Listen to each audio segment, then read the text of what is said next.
우리 내용을 생각하시면서 각자 계신 곳에서 한 목소리로 합독하도록 하겠습니다. 나 여호와가 말하노니 너희 우상들은 소송하라. 야곱의 왕이 말하노니 너희는 확실한 증거를 보이라. 장차 당할 일을 우리에게 진술하라. 또 이전 일이 어떠한 것도 알게 하라. 우리가 마음에 두고 그 결말을 알아보리라. 혹 앞으로 올 일을 듣게 하며 뒤에 올 일을 알게 하라. 그리하면 너희가 신들인 줄 우리가 알리라. 또 복을 내리든지 재난을 내리든지 하라. 우리가 함께 보고 놀라리라. 보라, 너희는 아무것도 아니며 너희 일은 허망하며 너희를 택한 자는 가증하니라. 내가 한 사람을 일으켜 북방에서 오게 하며 내 이름을 부르는 자를 해 돋는 곳에서 오게 하였나니 그가 이르러 고관들을 석회같이 토기장이가 진흙을 밟음같이 하리니 누가 처음부터 이 일을 알게 하여 우리가 알았느냐? 누가 이전부터 알게 하여 우리가 옳다고 말하게 하였느냐? 알게 하는 자도 없고 들려주는 자도 없고 너희 말을 듣는 자도 없도다. 내가 비로소 시온에게 너희는 이제 그들을 보라 하였노라. 내가 기쁜 소식을 전할 자를 예루살렘에 주리라. 내가 본즉 한 사람도 없으며 내가 물어도 그들 가운데 한 말도 대답할 좋은 자가 없도다. 보라, 그들은 다 헛되며 그들의 행사는 허무하며 그들이 부어 만든 우상들은 바람이요 공허한 것뿐이니라. 아멘. 자, 오늘 본문의 말씀은 우상들의 무능함 그리고 우상을 섬기는 일의 허망함과 가증함을 드러내고 있습니다. 오늘 본문에서 하나님은 우상들을 향해서 소송을 제기하시는 하나님이시고 그리고 자신을 야곱의 왕으로 소개하시고 사람을 통해서 일하시는데 사람을 일으켜서 구원하시고 또 사람을 통해 일하시는데 하나님의 일을 전할 자들을 세우시는 하나님의 모습이 본문 가운데 나옵니다.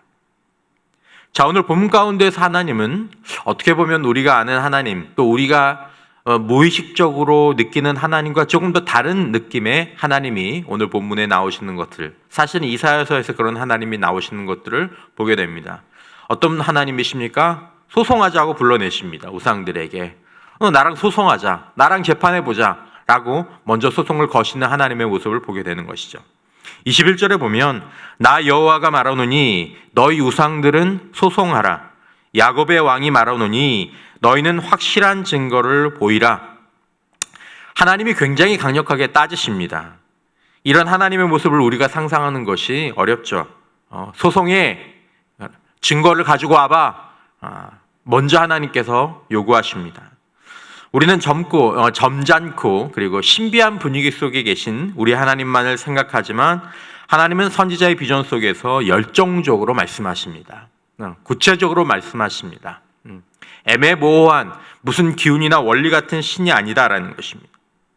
크고 놀라우신 하나님은 깊고 고요한 침묵 가운데에서 말씀하시는 하나님이시지만 또한 매우 강력한 열정을 가지신 분으로 선지자를 통해서 하나님 자신을 계시하고 계십니다. 이런 열정적인 하나님의 모습은 하나님의 실제 모습 자체는 아니지만 그저 있는 듯 많은 듯 그런 분이 아니시라 살아계시고 적극적으로 또 열렬하게 반응하신 분이라는 것들을 우리로 하여금 생각하게 하는 하나님이시다라는 것입니다. 우리 하나님은 열정의 하나님이시죠. 우리는 하나님에 대한 이해의 폭을 더욱 넓고 깊게 가져야 하는 것이죠. 열정의 하나님이시고 하나님이 스스로 밝히신 것처럼 질투의 하나님으로 드러내시는 경우들도 있다라는 것입니다. 하나님은 어떤 기운이나 어떤 원리가 결코 아니다라는 것이죠. 하나님은 우상들에게 소송하라고 말씀하시면서 증거를 한번 대봐라 라고 얘기하면서 우상들의 헛됨을 비유하십니다. 22절과 23절에 장차 당할 일을 우리에게 진술하라. 또 이전 일이 어떠한 것도 알게 하라. 우리가 마음에 두고 그 결말을 알아보리라. 혹 앞으로 올 일을 듣게 하며 뒤에 올 일을 알게 하라. 그리하면 너희가 신들인 줄 우리가 알리라. 또 복을 내리든지 재난을 내리든지 하라. 우리가 함께 보고 놀라리라. 우상들에게 과거와 미래의 일에 대해서 말해보라고 요구하십니다. 너희가 신들이면 한번 말해봐. 과거에 어떤 일들이 있었는지, 내가 창조하던 그때 어떤 일이 있었는지, 앞으로 미래에 어떤 일이 어떻게 될 것인지 한번 말해봐. 너희들이 신들이면. 복을 내릴 수 있으면 복을 한번 내려봐. 재난을 내릴 수 있으면 한번 내려봐. 라고 말씀하고 계시는 것입니다. 그러면 우상을 신으로 인정해 주겠다라고 하나님께서 말씀하시는 것이죠. 일종의 하나님의 유머입니다. 그러면서 뭐라고 말씀하십니까? 그렇게 되면 우리가 함께 놀라리라. 야, 우상, 너희들이 그렇게 한번 해봐. 그러면 내가 한번 놀라줄게. 내가 한번 깜짝 놀라줄게. 너네 한번 그렇게 해봐. 해볼 수 있으면. 이라고 말씀하시는 것이죠. 우상들은 과거도 미래도 결정할 수 없습니다. 알 수 없습니다. 우상들은 복도 줄 수 없고 우상들은 재난도 줄 수 없다라는 것이죠. 그러면서 하나님의 결론 무엇입니까? 그거 봐 라고 말씀하시면서 24절에 보라, 너희는 아무것도 아니며 너희 일은 허망하며 너희를 택한 자는 가증 아니라 라고 말씀하십니다. 우상들은 아무것도 아닌 것입니다. 우상들이 하는 일은 그저 허망하기만 할 뿐이죠. 우상들을 택한 사람은 혐오스러울 뿐입니다. 지금도 그런 경우가 있겠지만, 지금은 뭐 종교들이 고등종교가 돼서 그 정도까지 안 되는 종교들도 있지만, 예전에는 우상을 섬기는 제사 가운데에서는 혐오스러운 일들이 많이 있었습니다. 성적인 일들을 행한다거나 아니면 사람들의 피나 생명을 빼앗는 일들이 우상을 섬기기 위해서 있었던 것을 역사 속에서 보게 되는 것이죠. 아무것도 아닌 우상, 해보아야 아무런 유익도 없는 우상 숭배를 계속하는 사람들은 그러므로 가증한 사람들이 되는 것입니다. 25절에 보면 하나님은 내가 한 사람을 일으켜 북방에서 오게 하며 내 이름을 부르는 자를 해돋는 곳에서 오게 하였나니 그가 이르러 고관들을 석회같이 토기장이가 진흙을 밟은 같이 하리니. 이사야서의 본문의 말씀은 바로 고레스 왕을 일으켜서 바벨론을 치시겠다는 하나님의 뜻이 계시되어 있는 것입니다. 당도의 최고의 권력 바벨론. 또한 하나님께서 역사의 주인이시라는 것을 다시 한번 강조하고 있는 것이죠. 인간의 역사가 사람이 주관하는 것이 아니고 우상이 주도하는 것이 아니고 하나님이 주관하신다는 것을 다시 생각하게 하는 것이죠. 과연 그런 일이 정말 어떻게 있을 수 있겠는가라고 생각했는데 그렇게 되었다라는 것이죠. 이런 역사에 대해서 우상이 알 수 있는 것이 있습니까? 우상이 말할 수 있는 것이 있습니까? 아무것도 없다라고 하나님께서 다시 한번 말씀하고 계시는 것입니다. 26절은 바로 우상에 관한 부분입니다. 개역 성경에서는 정확하게 안 나와 있지만 우상에 관한 얘기죠. 누가 처음부터 이 일을 알게 하여 우리가 알았느냐? 누가 이전부터 알게 하여 우리가 옳다고 말하게 하였느냐? 알게 하는 자도 없고 들려주는 자도 없고 너희 말을 듣는 자도 없도다. 이 우상에 관한 얘기입니다. 우상들은 이런 일을 알게 하지도 못하고 말하지도 못하는 것이죠. 북방의 왕에서 보면 누가 오신다. 그래서 그가 이 땅을 구원한다. 이렇게 알 수 없고 말할 수 없다라는 것입니다. 열방과 민족들이 세우고 섬기는 그런 우상은 아무것도 아니다라는 것입니다. 반면에 하나님께서는 뭐라고 말씀하십니까? 27절에 내가 비로소 시온에게 너희는 이제 그들을 보라 하였노라. 내가 기쁜 소식을 전할 자를 예루살렘에 주리라. 자, 하나님은 역사에 대해서 말씀하시는 하나님이시고 이스라엘 백성들의 미래에 대해서 말씀하셨고 그 말씀하신 대로 이루어진 하나님이시죠. 바벨론에서 포로 생활에서 끌어내시고 귀환할 것에 대해서 하나님의 사람들을 통해서 말씀하셨습니다. 그리고 이스라엘 백성들은 정말 하나님의 말씀대로 다시 예루살렘으로 귀환하였습니다.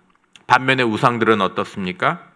28절과 29절 내가 본즉 한 사람도 없으며 내가 물어도 그들 가운데 한 말도 대답할 좋은 자가 없도다.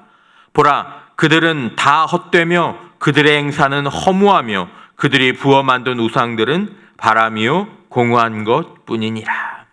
이게 세 번역으로 보면 조금 더 이해가 쉽습니다. 제가 읽어보겠습니다. 내가 우상들을 둘러보았다.